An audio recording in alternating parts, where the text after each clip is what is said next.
It has been referred and discussed by Honorable Supreme Court at several occasions. So constitutional morality basically, it means the adherence to the core principles and values of Constitution. Constitutional morality is not just limited to following the constitutional provisions in their literal sense, but it includes a commitment to an inclusive and democratic political process and internalization of the constitutional values by the whole society. In a democratic order, the concept of constitutional morality and judicial values assume very important dimension and employs several consequences to the dignity and freedom of the individual. So I feel that we need a strong movement to popularize and to make this constitutional morality internalized in the whole Indian society. What are the important constitutional values?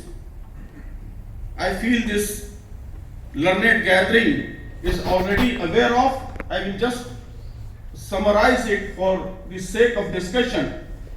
To continue, the Constitution of India has put forth several important values.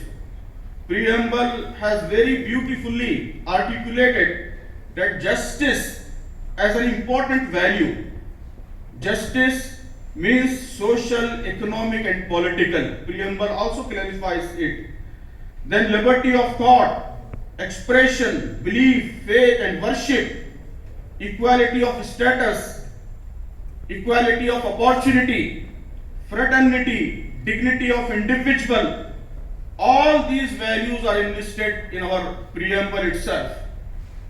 Then comes part 3, Article 12 to 35, where many individual rights are beautifully summarized. Then in part 4, where directive principles for state are mentioned, many important things are mentioned that can be taken as constitutional values. Article 38, it says that the state should function as a welfare state and it should try to achieve maximum possible equality and try to make an end to inequality. Article 50, that talks about separation of judiciary and executive. Article 51, that talks about the role that Indian state is required to play or expected to play for international peace. Then comes Article Part 4A, where fundamental duties are mentioned. It is stipulated that to promote harmony and the spirit of common brotherhood among all people of India, transcending religious, linguistic and regional or sectional diversities, to renounce practices derogatory to the dignity of women. All these things will be the duties of Indian state and also the citizens of India. So one can easily see and feel that we are how fast drifting far apart from these constitutional values and this constitutional vision, and the way our politics is being run has no basis in constitutional morality.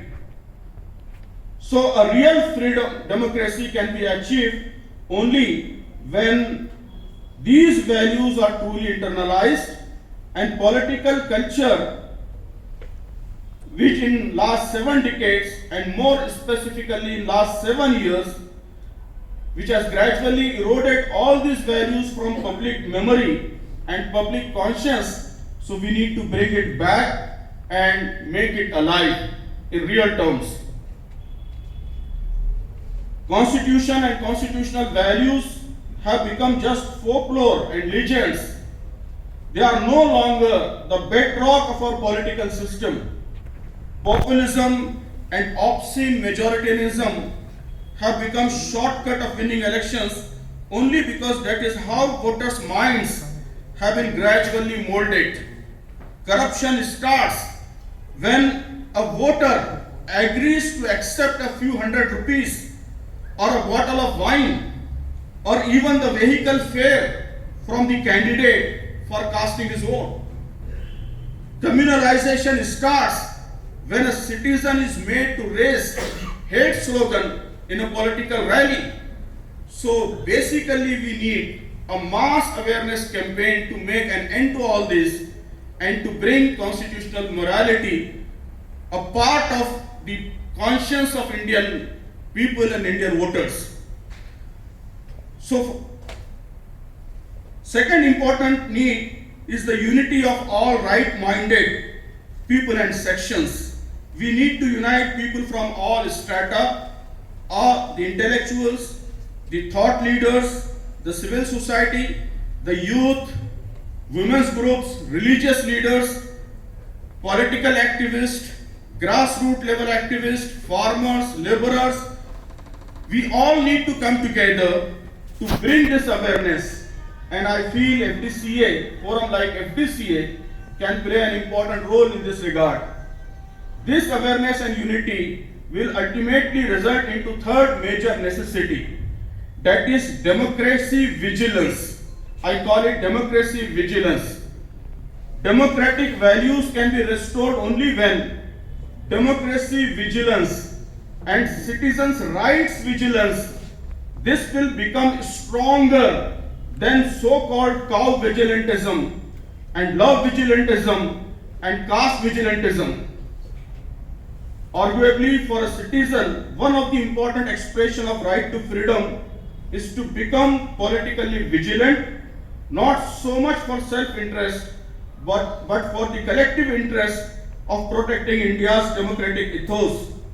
Political vigilance, therefore, is all about keeping rulers in tune with democracy that will enable citizens to lead a life without unreasonable constraints. Restoration of democracy needs some major political and legal reforms as well. In this distinguished gathering, I would like to submit a few suggestions in that regard also. Police reforms and making police and investigation and prosecution process free from political clutches. It has become an emergency need now. Making bureaucracy politically neutral is also required. Power corrupts and ultimate power corrupts ultimately. Absolute power corrupts absolutely. So the separation of power and decentralization of power is an important constitutional value. Unfortunately, the legal and institutional provisions that we have today, they are not fully in line with this constitutional value. The recent happenings prove how conveniently a powerful ruler can take control of all institutions, including the institution of judiciary. Judicial reforms are discussed and debated everywhere. Senior judges and even Chief Justice, former Chief Justices, they have raised this issue several times in public fora, but no sincere progress is seen on all these issues. Reform should also aim at serious rethinking on our electoral system. Apart from these several electoral reforms that have been in discussion, I feel we need to reconsider the suitability of our first past the post electoral system. This system with stiff competition around the margin is a major source of corrupt practices and divisive politics and populist politics. This system of plurality voting can be suitable for unicultural and countries who have only one ethnic group. It addresses only one kind of representation, that is regional representation. Countries as diverse as India need more than regional representation. Our parliament can be truly representative when different political ideologies, different opinions, different cultural leanings and aspirations of different ethnic cultural groups, they all are proportionately represented. Major democracies in the world, they are shifting to some kind of proportionate representation. In fact, the data that I have, it says that out of 195 democratic countries in the world, around 129 countries have some kind of proportionate representation that is in place. So it is time we thought over it and find the ways to reduce the chances of divisive politics by legally providing the space of maximum possible fulfillment of aspirations of every group that exists in India. So these are a few suggestions. We can think about many. I feel the current turmoil will ultimately result into major reforms in India. It is high time a strong movement for such reforms is initiated. I hope the intellectuals and thought leaders gathered here, they will think over it and initiate it. I, on my own behalf and on behalf of all the organizations that I represent, I offer my fullest cooperation in this regard. Thank you very much.